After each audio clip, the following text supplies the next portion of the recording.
Haya, kiko wapi? Kiko wapi? Tukiwaambia Diamond ndio msanii namba 1 Tanzania, Afrika Mashariki, muwe mnaelewa. Mnabisa. Haya, kachukua tuzo. Kafikisha subscribers milioni 10 huko. Milioni 10, 10 million, tuambie kwa Kiingereza mtaelewa. 10 million. Haya, nyie mna subscribers wangapi? Huyo msanii wenu ana subscribers wangapi? Milioni 5. Mpaka afike apate tuzo ya milioni 10 ni leo. Ni leo. Haya, sasa nauliza, mmeiga private jet? Igeni basi na tuzo. Nendeni YouTube. Au mtasema Diamond katoa hongo, si ndio? Sio maneno yenu.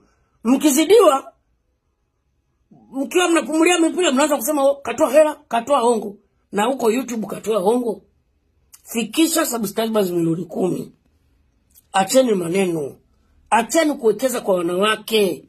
Mwenzenu anawekeza katika muziki, mambo ya kuwekeza kwa wanawake ameshayaacha muda mrefu.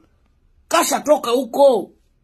Nyinyi mnakaa mnawekeza kwa wanawake, mnanunulia magari wanawake, mnajengea majumba wanawake. Mwenzenu hela yake ya kuwekeza kwa wanawake anawekeza kwenye muziki wake.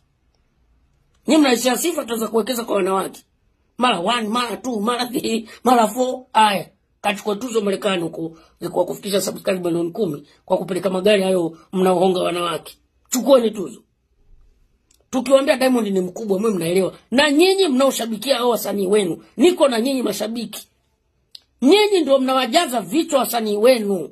Mnawapoteza hata level ya kukompiti na Diamond hawana.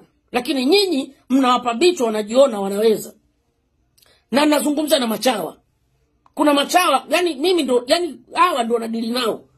Wanamjaza kichwa, wanamjaza hewa msanii wao, anajiona namba 1 Tanzania.